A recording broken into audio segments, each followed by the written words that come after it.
Lucius Annaeus Cornutus, a Stoic philosopher, flourished in the reign of Nero, c.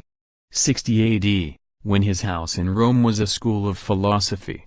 Life: he was a native of Leptis Magna in Libya, but resided for the most part in Rome. He is best known as the teacher and friend of Persius, whose fifth satire is addressed to him, as well as other distinguished students, such as Claudius Agathemarius. Through Cornutus, Persius was introduced to Annaeus, as well as to Lucian, who was of his own age, and also a disciple of Cornutus. At Persius' death, Cornutus returned to Persius' sisters a bequest made to him, but accepted Persius' library of some 700 scrolls. He revised the deceased poet's satires for publication, but handed them over to Caesius Bassus to edit, at the special request of the latter. Among Persius's satires were lines that, as Suetonius records, even lashed Nero himself, who was then the reigning prince. The verse ran as follows: Auriculas asini meta rex habet, King Midas has an ass's ears, but Cornutus altered it to, Auriculas asini quas non habet? Who has not an ass's ears? In order that it might not be supposed that it was meant to apply to Nero. Annaeus Cornutus was banished by Nero nevertheless, in 66 or 68 AD, for having indirectly disparaged the emperor's projected history of the Romans in heroic verse, after which time nothing more is heard of him.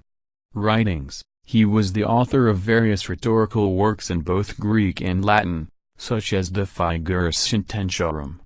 Excerpts from his treatise De Enunciationibus Orthographia are preserved in Cassiodorus. A commentary on Virgil is frequently quoted by Servius, but tragedies mentioned by Suetonius have not survived.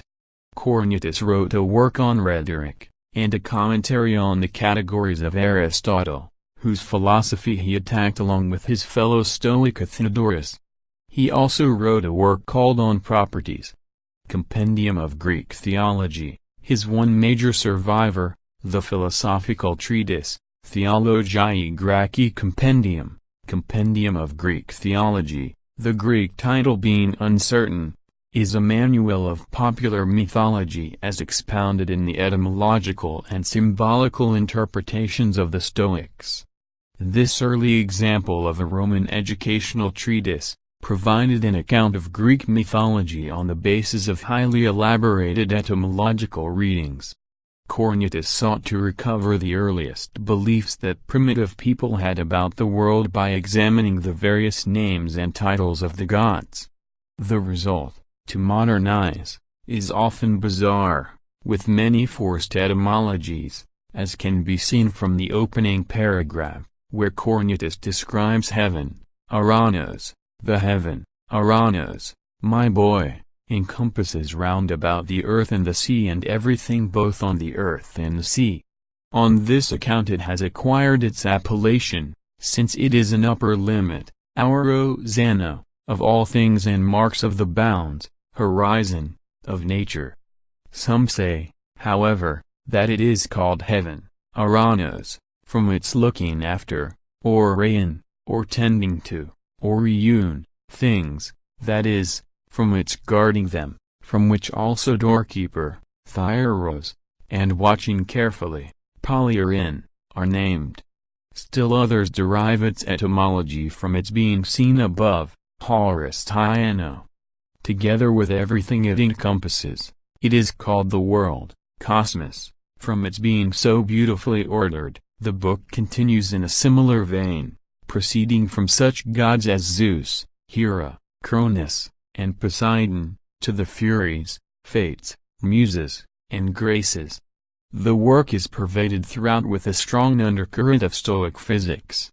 We are told that the world has a soul that preserves it called Zeus, who dwells in heaven, whose substance is fiery. Zeus is the power that pervades everything, and who assigns fate to each person. The gods have sent us reason, Logos, 16, which does not work evil, but which is part of the divine reason of the universe. Ocean is the logos that glides swiftly and changes continuously, whereas tethys is the stability of the qualities. For from their blending or mixing come about those things that exist, and nothing would exist if either one unmixed gained the upper hand over the other.